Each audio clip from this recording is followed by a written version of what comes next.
Abakobwa benshi bakunda gusenga nyuma yo kuzuza imyaka 30 no kuzamura. Bene abo bakobwa akenshi ukunda gusanga bakunda gusenga atari uko barimo gushakisha Imana, ahubwo ari uko batangiye gushakisha ugucungurwa. Ukunda gusanga iyo ngiyo atari imyizerere, ahubwo batangiye gushakisha icyo bita reputation, cyangwa se ni nko gushakisha irindi zina cyangwa se ikindi cyubahiro. Ku myaka yabo 21, bene abo bakobwa wakundaga gusanga ubwigomeke bumeze nk'aho nyine ari zo mbaraga zabo, ariko imyaka 30-31 igezemo ukunda gusanga kwakoregereta bya bindi batigeze bakora bibahindukiramo ukwicuza, nyine bagatangira kubyicuza. Sasa aho ngaho niho usanga urusengero rwabo rutangiye kuba brand yabo nshyashya rero, cyangwa se ahantu ho kubarizwa hashyashya. Bene uwo mukobwa uba usanga atarimo gupfukama hasi nyine kubera ko arimo gusaba imbabazi, ahubwo aba arimo gupfukama hasi kugira ngo yongere yivugurure bushyashya, icyo bita reset. Abatangiye amasengesho cyangwa atangiye gusenga kubera ko imihanda yacecetse,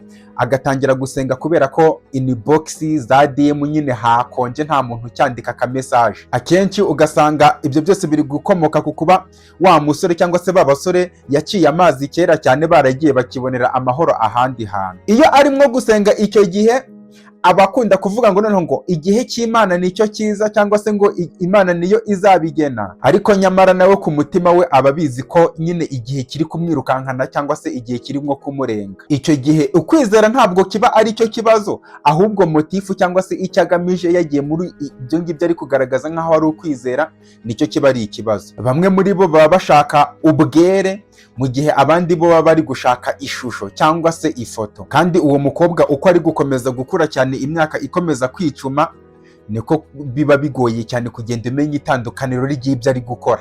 Niba ari gusenga bya nyabyo ashaka ubwere, cyangwa se ari gusenga ashaka ya shusho kugira ngo abantu bamubone cyangwa se hagire ababasha kumuhanga ijisho. Buriya uzitondere cyane umukobwa utangira kubona Imana cyangwa se kwigaragaza nk'aho nyine atangiye kubona Imana igihe cy'Imana aribwo kigeze, ariko ibyo bikaba gusa cya gihe isi irekeye aho ngaho kumukomera amashyi, bigaragara ko imyaka yamuzamukanye yagiye. Bene uwo mukobwa ntabwo aba ari umuhate urimo kubimutera, ahubwo guta umutwe cyane uba usanga ari byo birimo kubitera. Kandi guta umutwe buriya bikunda kujya byiyambika ubutagatifu nk'aho ari parufe ihumura neza cyane, ariko nyuma y'igihe bikagenda bishonga. Niko bimeze. Iryo rero ni itandukaniro nawe ubwawe ushobora kureba kandi ukaryibwira, cyangwa se niba ugiye guhitamo cyangwa se hari amahitamo ugiye gukora, ukamenya icyo gukora ugendeye kuri ibyo ngibyo.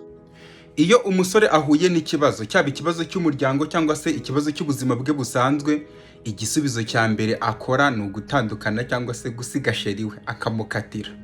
Ibyo mvuze ndabivuze, ibanga ndarimennye.